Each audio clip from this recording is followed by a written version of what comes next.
Indian Armed Forces personnel with less than the qualifying 10 years of service are now eligible for invalid pension.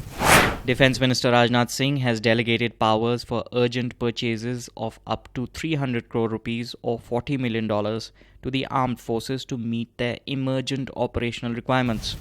US Navy continued firefighting efforts on board the USS Bonhomme Richard light aircraft carrier for the fourth day. Japan has announced it will operate the short takeoff and vertical landing F-35B from the helicopter destroyer JS Izumo. And former Afghan Vice President and ethnic Uzbek warlord General Abdul Rashid Dostum has been promoted to the highest military rank of marshal by Afghan President Ashraf Ghani. It's Thursday, the 16th of July. I'm Saurabh Joshi, and you're listening to StratPost Daily. India's Defence Ministry has announced that it has now allowed invalid pension to armed forces personnel with less than the qualifying 10 years of service. Invalid pension is granted to armed forces personnel who are invalided out of service on account of a disability that is neither attributable to nor aggravated by military service. According to the Defence Ministry, the minimum period of qualifying service actually rendered and required for invalid pension was 10 years or more. This is expected to benefit personnel with less than 10 years of service who have been invalided out of service on account of any bodily or mental infirmity which is neither attributable to nor aggravated by military service and which permanently incapacitated them from military service as well as civilian re-employment. This only applies to personnel who were in service on or after January the 4th, 2019. A special meeting of the Defence Acquisitions Council headed by Defence Minister Rajnath Singh has delegated powers for progressing urgent capital acquisition cases of up to 300 crore rupees or $40 million to the armed forces to meet their emergent operational requirements.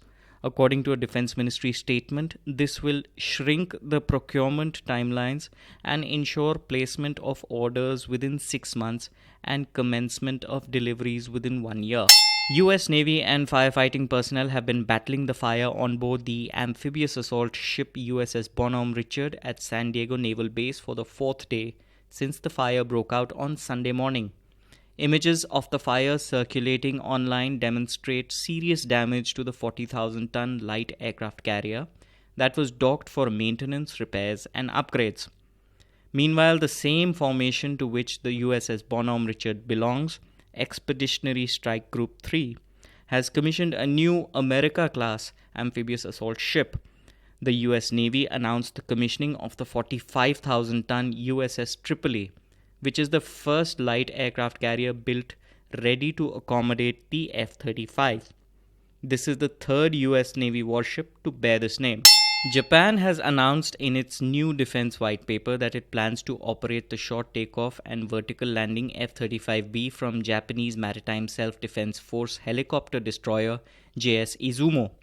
Last week, the US government notified the sale of 105 Lockheed Martin F-35 fifth-generation stealth fighters to Japan, including 42 F-35B variants. Japan is converting its Izumo-class helicopter destroyers, Izumo and Kaga, to aircraft carriers capable of F-35B fighter operations. The Izumo class of helicopter destroyers has been designed from conception to cater for the possibility of fighter jet operations.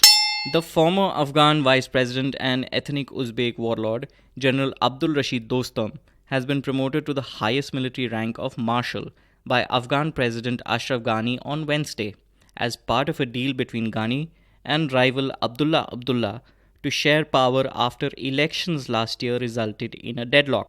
Known for his political agility, Dostum is also notable for a dismal human rights record.